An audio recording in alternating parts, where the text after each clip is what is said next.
Welcome.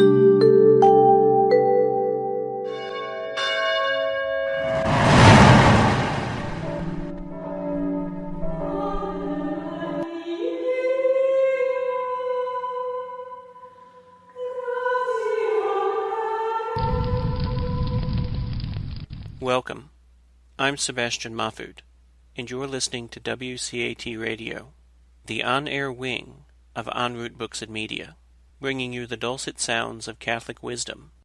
Good morning. Here is Dr. Michela Ferri. I'm calling from Italy, Milan area, and welcome to this second episode of Discovering Sacred Christian Heart. I hope that you enjoyed the episode number 1. I invite you to visit the website of WCAT Radio, the section devoted to this program, Discovering Sacred Christian Art. And inside this web page, you will find the link to listen to the previous talk, episode number 1. This is the episode number 2, and as I announced in the past talk, we will dedicate this episode to the history of the catacombs and to the iconography inside the catacombs. I think that it will be better to divide the two arguments. Today, in the second episode, I will talk about catacombs, and in the next episode, the episode number 3, I will dedicate my talk to the Vatican necropolis. Today, in the day dedicated to the stigmata of Padre Pius, I would like to spend a few words dedicated to this figure of saint, Padre Pio, also known as Saint Pio of Pietrelcina. Pietrelcina is a town in Italy. He was a friar, priest, stigmatist, and a mystic, now venerated as a saint of the Catholic Church. He was born on 25 of May in 1887, and he died on 23rd of September in 1968. Remember that this year, important is to know that in this year we remember the 50 years of his death and 100 years of the first appearance of the stigmata. He was born as Francesco, the native name, Forgione. He was given the name of Pius, in Italian Pio, when he joined the Order of Friars Minor Capuchin. And we remember today that on September the 20th, in 1918, 100 years ago exactly, Padre Pius received the stigmata, the wounds. I would like to share with you an artistic element related to this memory that we celebrate today. For the commemoration of the stigmata of the 50th anniversary of St. Pio Pietrelcina's death and 100 years of the appearance of the stigmata, in New York City, St. Patrick's Old Cathedral in Lower Manhattan will display a statue bearing the title of San Padre Pio, I absolve you. And this statue is sculpted by the Canadian artist Timothy Schmalz. I read the newspapers. Unfortunately, I didn't have the occasion to see this statue yet, but the statue is now in front of the church and was inaugurated in the past days. The sculpture, that is a gift to the church from the St. Pio Foundation, features a confessional with two seats, one for St. Padre Pio and one for you, for whoever cares to sit on the other side of the confessional screen from him.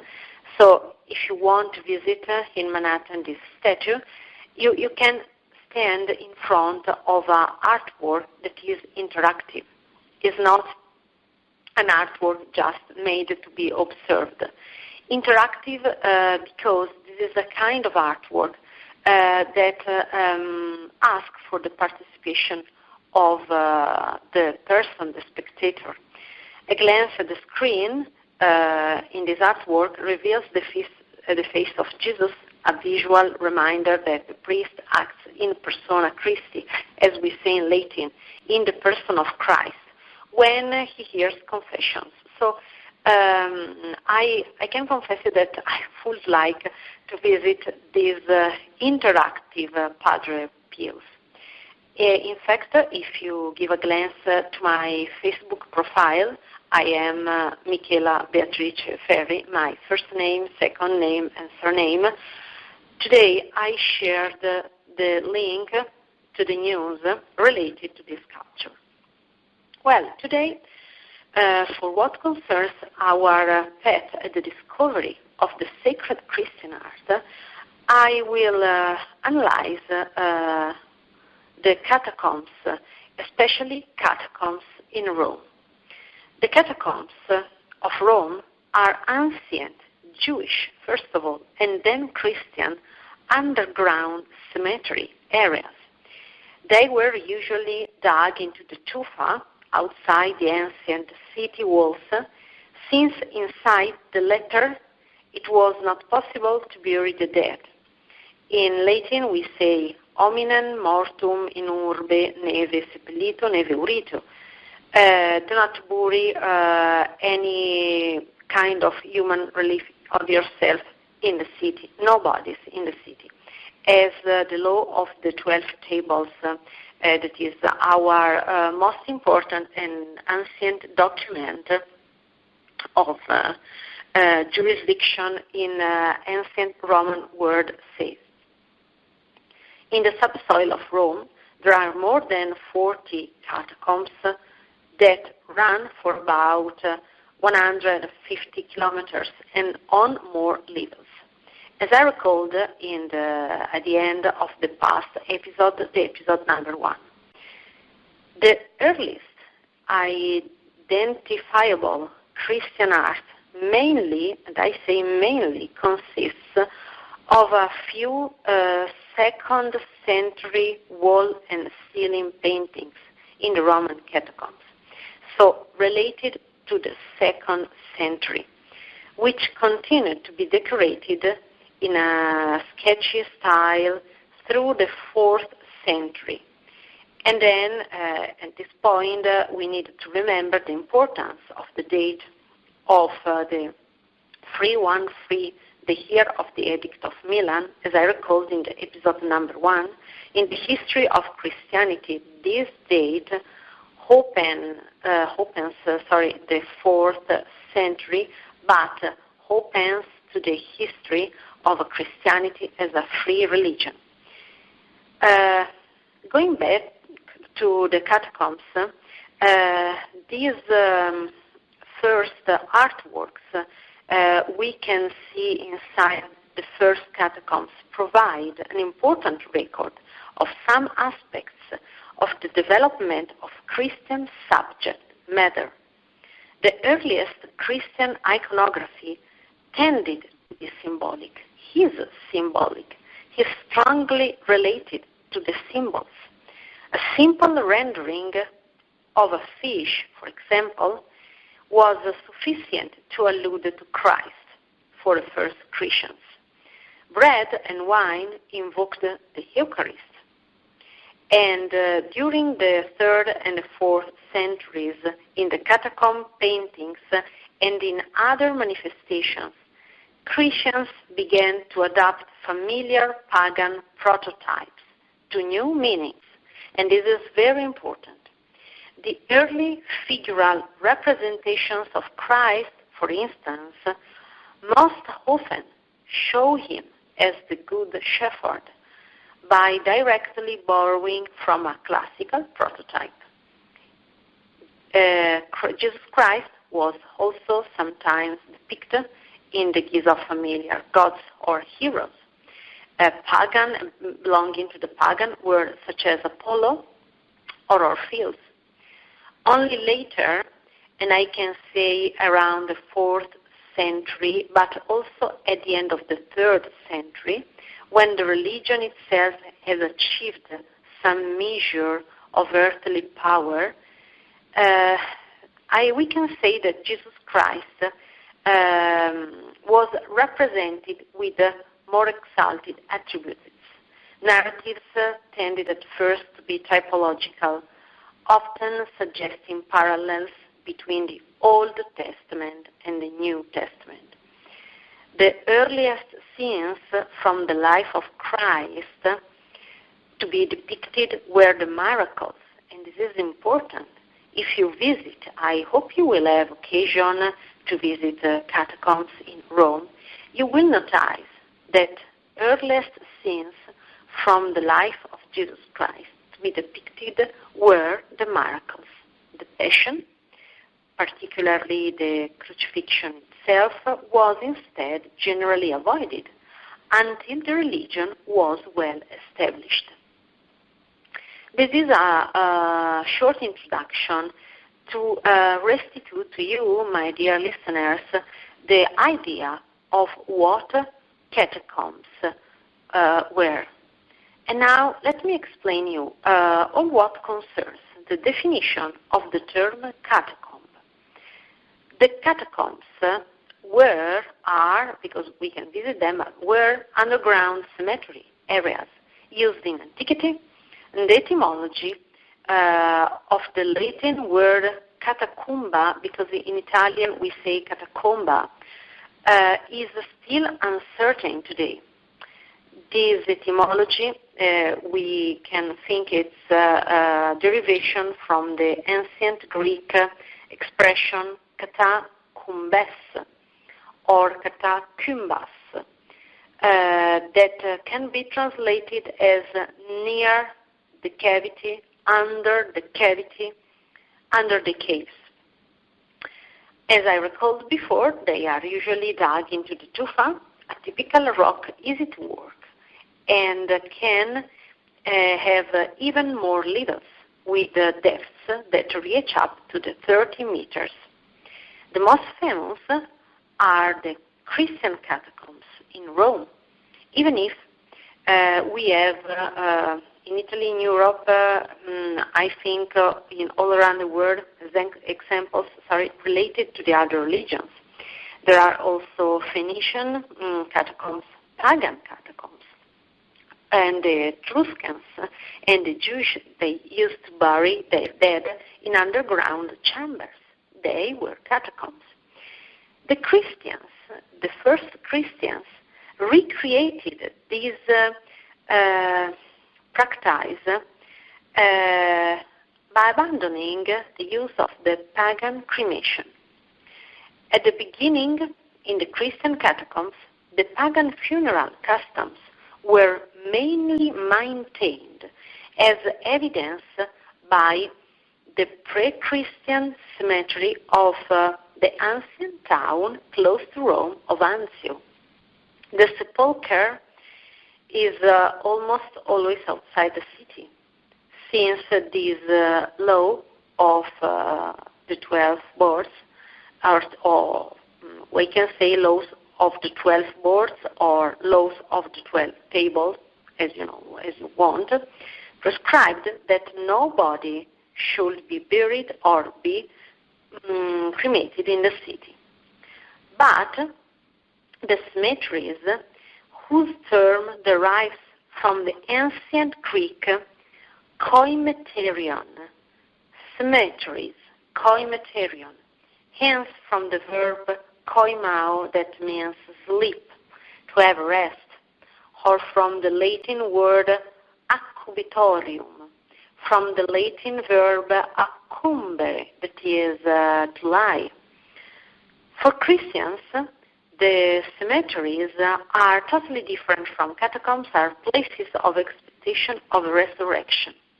And in fact, as I will recall later in the next minutes, cemeteries have a different story. The Latin expression locus ad catacumbas means places underground, the catacombs. And this expression was indicating a locality situated in a depression near the Via Appia in Rome. Now, if you have the possibility to stay in front of your computer or in front of a smartphone, try to search just to have only to have a clear idea. Try to search where Via Appia is in Rome, Appia Way.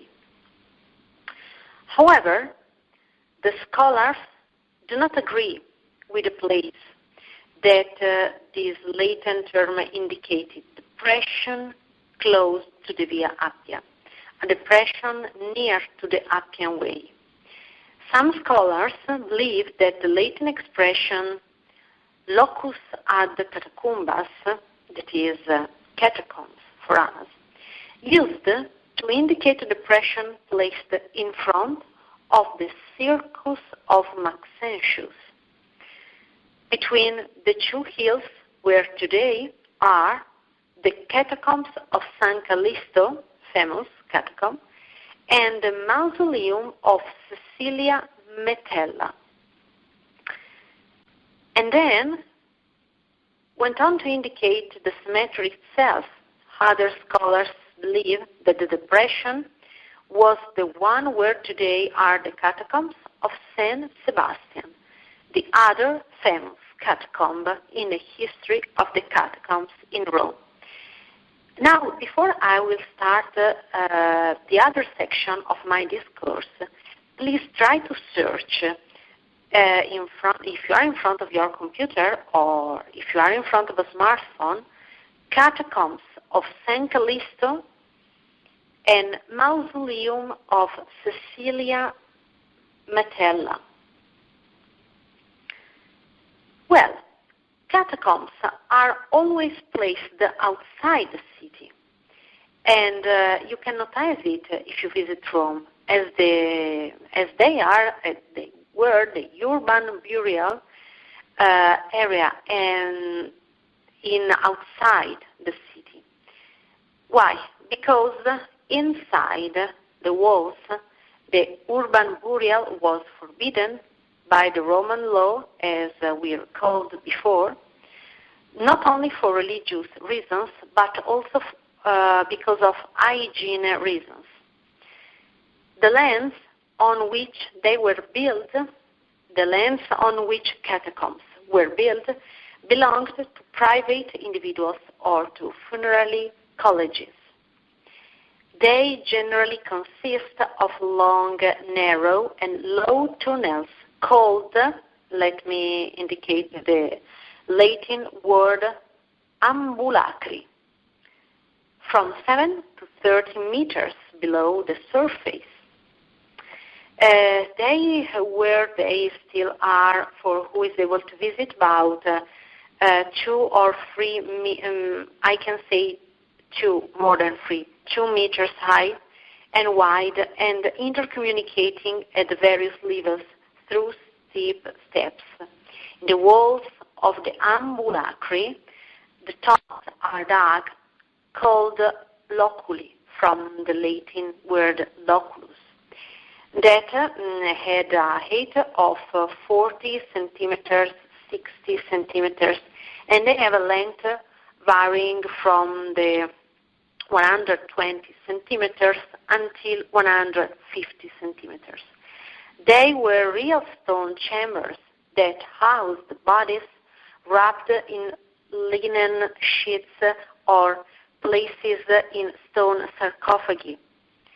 The ambulacri could be interspersed as well as with the most common niches, also with the cubicles, small rooms destined to host the graves of a family or of an association or of a familiar clan, and with the crypts, usually containing the tomb of a martyr. Moreover, you can also find tombs surmounted by an arch, called, let me indicate the Latin name, Arcosoli or Arcosoli, and destined to the nobles, to the martyrs, and to the popes, because remember that after Peter, the first popes were buried in the catacombs. We can imagine the atmosphere in these places. Light and air seeped through square vertical wheels called skylights. The tomb was subsequently closed by placing the mortar and a slab of marble or terracotta tiles, on which the name of the man deceased, of the woman deceased, was often engraved, as well as the age and the date of the death. Often a religious epigraph or a symbolic epigraph was added to this information. The study of such epigraphs is of paramount importance. And now, let me share with you a brief account dedicated to the history of cemeteries, because that's important to have in our mind the idea of the difference between the catacombs and the cemeteries. I am sure that after this episode, after this explanation, you will have in your mind a clear idea of what the early Christian art was, and of the places in which Christianity was born and developed in the first years, in the first centuries, and the places, the catacombs are the places in which the early Christian art was born. Cemeteries has a different story. The early Christians were commonly buried in pagan cemeteries, as I recalled before. Also, these are not totally identifiable until the first half of the 2nd century. The cemetery above ground or subdial occupied a well-defined and fenced area. These could have different names, among which area, or let me explain in Latin, area Christianorum, area Christianorum, the area of the Christians, or generally in ancient Greek, topos. In a generic way, topos is a place in ancient Greek. Other times, if the area was cultivated as a garden, it was defined as a hortus in Latin, agellus in Latin, or kapos in ancient Greek. And from kapos, we have the word kapotaphium, that is tomb, and was instead the vegetable garden that surrounded the funerary monument, indicating then all the rest of the building. Usually, there was only one custodian and therefore a single bower for an undoubtedly modest area.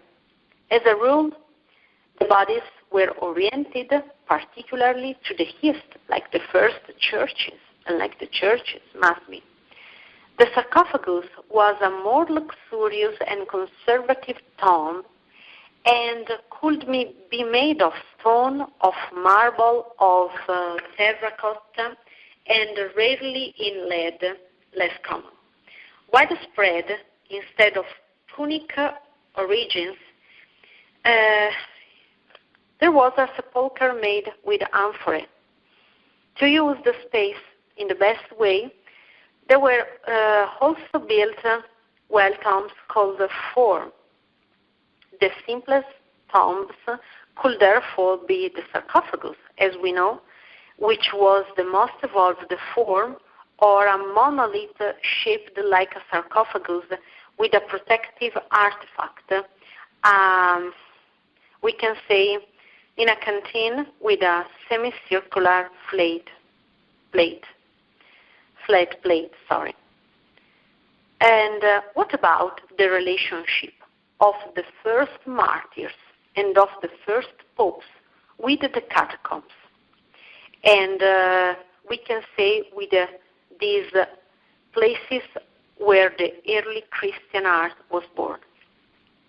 First of all, and this is important definition in the field of geography, the term martyr comes from ancient Greek martus, that means witness. The term martyr means one who had borne witness to Christ until the sacrifice of life. Those who nevertheless confessed their faith but were saved were called confessors. In ancient Greek, homologetes. Also, we have the ascetics. The ascetics were affirmed. They were those who, with heroic virtues, supplied martyrdom. There are 5 main elements that identify the tomb of a martyr. First, the presence of a chapel or of a sort of basilica. Second, an inscription, we can say in Latin, in situ, that is in the place or on a monument. Third, a graffiti on the plaster reflecting the fervor of the faithful. Fourth, the presence of a consecrated altar. And and last, some paintings, open stairs for visitors' skylights. A sepulchre is recognized as that of a martyr only by noting the evidence of an ancient traces of a sure veneration. The care of the sepulchre was understood with enrichment of gifts and maintaining their integrity since they allow themselves relics ex contactu, that means in touch with, in Latin. In the East, however, that's another tradition, many bodies were translated, especially in Constantinople. But in Rome, we cannot speak of translations of bodies before Pope Honorius I. Pope Honorius I lived in the 7th century. He was Pope between the 625 and until the 638. And in Rome, we cannot speak of translation before of a real movement with Theodore I. After some years, in the middle of the 7th century. It was thus that liturgical celebrations and the churches dedicated to the same sense were born, and that's a very important element. The cult began with the Day of the Dead, the Dies Natalis, as they said in Latin. In ancient Greek, Hemera Genethlios, depositing the remains in a simple tomb, and then gradually enriched with new gifts, with great works after the Peace of Constantine. Then, from the pontificate of Pope Sixtus III, and this pontificate is located in the 5th century, Pope Sixtus III was Pope from the 432 until the 440. From the pontificate of Pope Sixtus III, there is no more news of the sale of sepulchres, and this is probably from that moment that clergy summarized the responsibility of the cemetery administration. The first provision on the organization of cemeteries and also of the religious life passing from the catacombs to the cemeteries, was by Pope Zephyrinus. At the end of the 2nd century, he nominated the famous Callisto tutor of the cemetery of the Appian Way. In the 3rd century, Pope Fabiano divided the regions among the deacons and ordered that many construction sites be set up for the construction of cemeteries. So, from the end of the 4th century, there were different divisions. The prepositi, in Latin prepositi, for the cemetery basilicas. Second, the mansionari. They were guardians of the minor basilicas. And third, the cubiculari, for the sepulchres of the martyrs. Then, also, we are again in the 4th century. Pope Damasus I, he was pope between the 366 and the 384.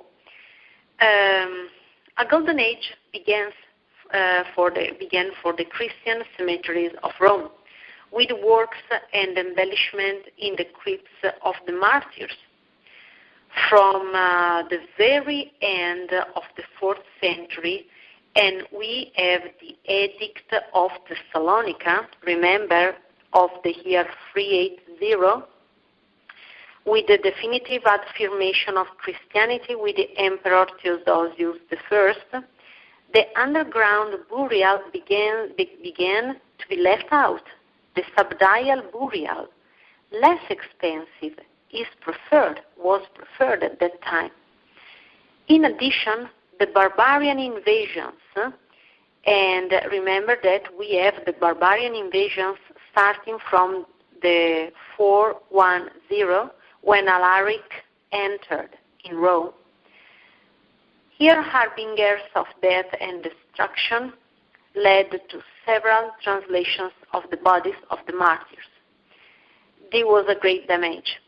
When the burial intra-urban, that is inside the city, inside the walls of the city, was allowed from the 9th century, very late, the abandonment was accomplished. And starting from the 9th century, we have no more the use of the catacombs. For what concerns iconography in the catacombs, this is the important aspect that brings us to speak about the early Christian art as an art that was born right inside the catacombs. We can say that one of the most famous images we can notice inside the catacombs is the image of the Good Shepherd near to the catacombs of Priscilla in Rome from the second half of the 3rd century. The images represented in the cemeteries are different. The decoration are different. If you have time and if you are in front of your computer, if you are in front of a smartphone, please search for catacombs of Priscilla in Rome. We can say that the decoration of the catacombs usually, as I recalled in the episode number 1 in fresco, presents subjects, techniques, and styles derived from the pagan art, often reinterpreted according to the new beliefs. An example is the myth of Orpheus. As I recalled in the episode number 1, while it tends to the first or Mercury, as we can say Criophoro. Criophoro is transformed from the Christian tradition into the Good Shepherd.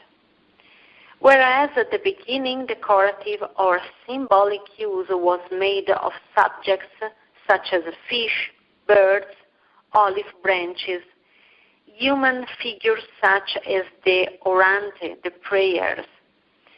Only after these were added scenes taken from the Old Testament and the New Testament. In the catacombs are represented episodes of salvation taken from the biblical tradition. The more frequent I can list now are Noah and the universal flood from the Genesis, then the episodes from the life of Daniel, and we can say, for example, Susan and the old man from the book of Daniel, and third, episodes from the life of Jonah thrown by the fishermen, and Jonah engulfed by a sea monster lying under the tree. From the book of Jonah, these images. And also Moses that causes water to flow from a rock, from the book of Exodus and from the Numbers, and the resurrection of Lazarus from the Gospel of John.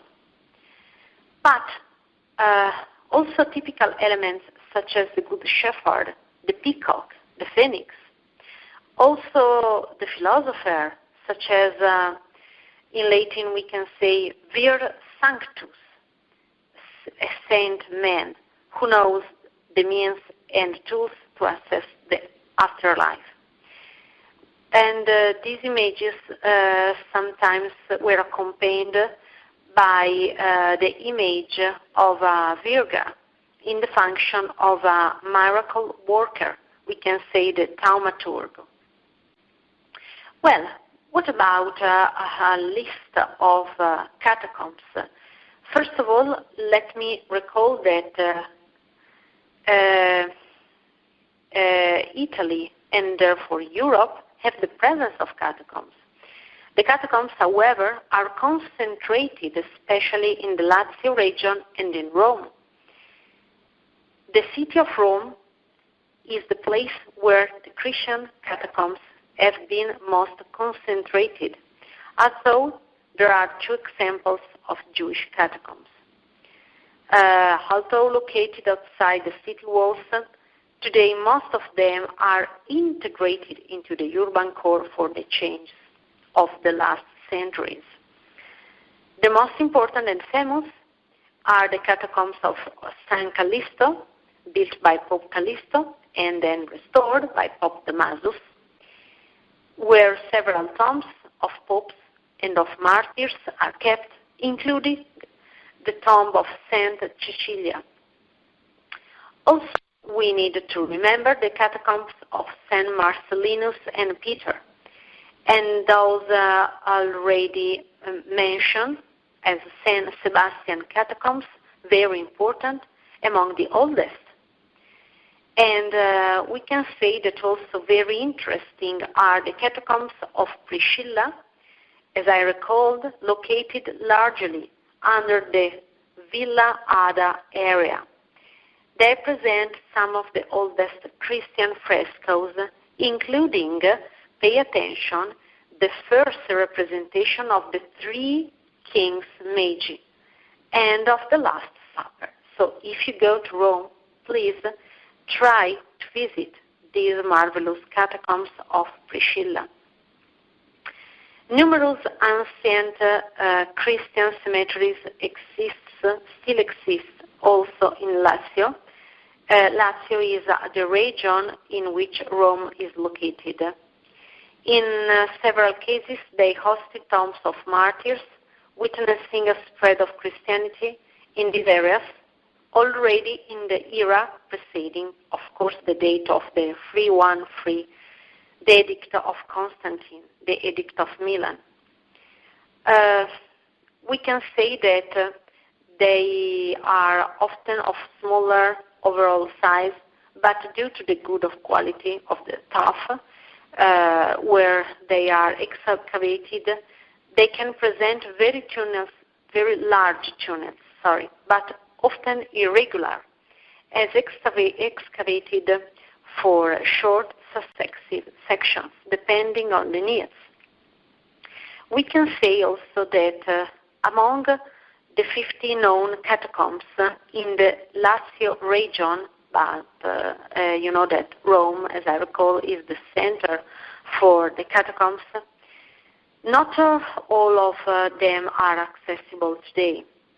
And we can remember outside Rome, so in the region of Lazio, the catacomb of Santa Cristina in Bolsena, the catacomb of Santa Savinilla in Nepi, the catacomb of Santa Vittoria in Monte Leone Sabino, the catacomb of Santa Teodora in Rignano Flaminio, and the Colle, this is a hill, of San Quirico Tupaliano ad Decimum on the Via Latina in Grotta Ferrata, and of San Hilario, it's called ad Bivium, and of San Senatore in Albano Laziale.